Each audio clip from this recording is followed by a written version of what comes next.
Assalamualaikum warahmatullahi wabarakatuh. Kawan, hari ini kita akan bercerita tentang seorang pengembara muda yang sedang mencari jati diri.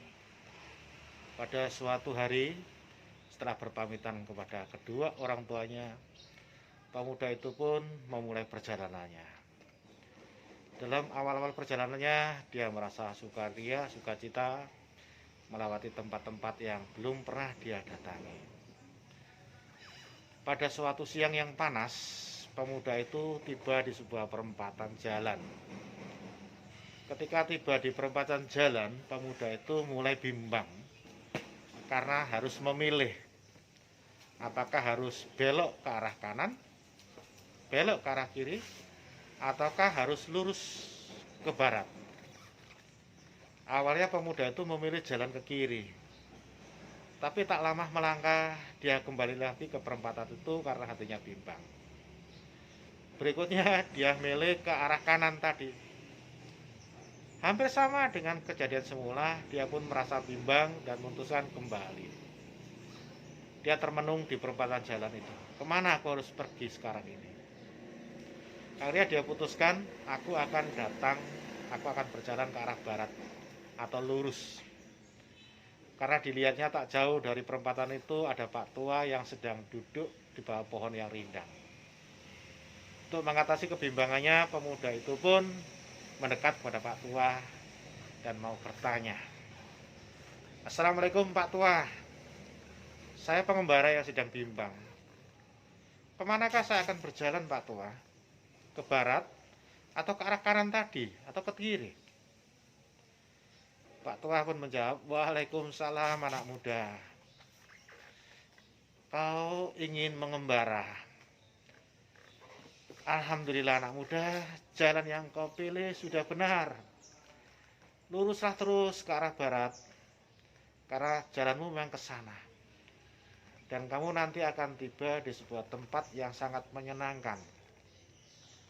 Ketika tiba di tempat yang menyenangkan itu, pesanku anak muda, jangan lupa kau ambil apa saja yang ada di sana. Mengapa Pak Tua saya harus mengambil apa saja di sana? Iya, karena kau tidak akan bisa kembali ke tempat itu, kata Pak Tua. Setelah mengucapkan terima kasih, pemuda itu pun berpamitan untuk melanjutkan perjalanannya. Pemuda itu berjalan terus ke arah barat. Tempat yang dia datangi masih terasa gersang dan panas.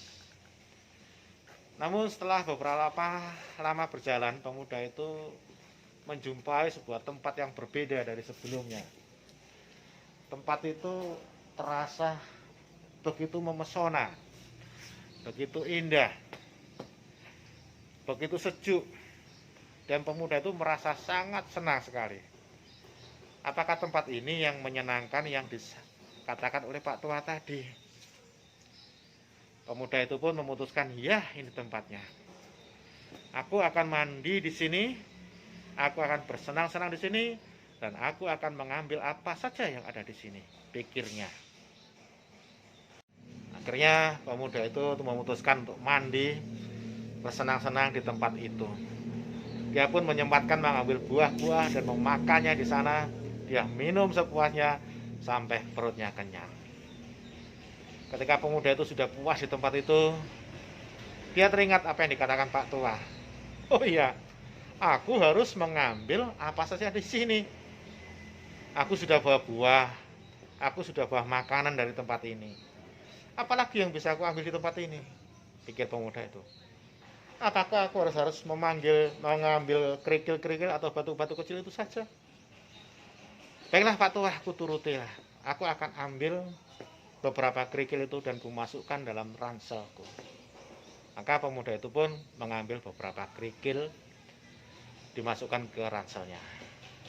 Selanjutnya pemuda itu pun melanjutkan perjalanannya karena dia belum bertemu dengan tempat yang dia inginkan. Setelah berjalan beberapa lama, pemuda itu pun beristirahat di sebuah pohon yang rindang. Dia beristirahat untuk melepas penatnya. Saat itu hari mulai malam dan sedang bulan purnama. Dia pun teringat apa yang dikatakan Pak Tua tadi. Hai anak muda, ketika kau tiba di tempat menyenangkan, ambillah apa saja di situ. Dan aku sudah mengambilnya. Maka dia keluarkanlah kerikil-kerikil yang tadi dimasukkan ke dalam ranselnya. Ketika dia buka pelan-pelan, pemuda itu terkejut karena dalam ranselnya ada sinar, ada cahaya. Dia buka cepat-cepat dan diambil kerikil itu. Ternyata kerikil itu berubah jadi batu permata. Ada yang jadi berlian, ada yang jadi emas. Wah, pemuda itu sangat senang dan berpikir, besok aku akan mencari tempat itu kembali. Benar, besok harinya pemuda itu pun berjalan kembali, berusaha mencari, menemukan tempat yang menyenangkan yang sebelumnya dia temukan. Dia ingin mengambil kerikil-kerikil di tempat itu sebanyak mungkin. Namun dia berjalan sehari, 2 hari, 3 hari, berbulan-bulan, bertahun-tahun, pemuda itu tidak bisa menemukan kembali tempat tersebut seperti yang disampaikan Pak Tua. Ternyata hanya sekali aku menemukan tempat itu. Kawan, tempat menyenangkan itu apa? Kerikil itu apa? Ya, tempat menyenangkan itu ibaratnya adalah masa muda, masa sekolah, masa emas di mana kita bisa belajar dengan mudah karena kita masih dalam keadaan masa emas. Kita pada masa itu kita harus belajar sebanyak mungkin, tidak hanya harus di sekolah, tapi dari mana saja untuk bekal pada masa tua nanti. Dan kerikil-kerikil itu apa? Ibaratnya kerikil tadi adalah pengetahuan, keterampilan, baik hard skill ataupun soft skill, ataupun hal-hal lain yang sebelumnya ketika kita pelajari, kita tidak merasa apa sih manfaatnya, apa manfaatnya bagiku. Ya, seringkali apa yang kita baca, apa yang kita pelajari sebelumnya kita tidak tahu apa manfaatnya. Namun anak muda, ketika usia kita bertambah, karena perjalanan itu adalah sebenarnya perantauan adalah perjalanan usia kita. Ketika kita sudah berumur, kita tidak lagi muda, kita akan lebih kesulitan belajar seperti masa-masa yang menyenangkan tadi. Jadi pesannya, jangan sia-siakan masa-masa muda, masa-masa emas hanya untuk rebahan, hanya untuk tiduran, hanya untuk bersenang-senang saja. Tapi persiapkanlah dirimu, belajarlah apa saja pada masa muda, karena hal itu akan menentukanmu pada masa tua nanti. Terima kasih, mohon maaf bila ada sesuatu yang kurang berkenan. Salam bahagia.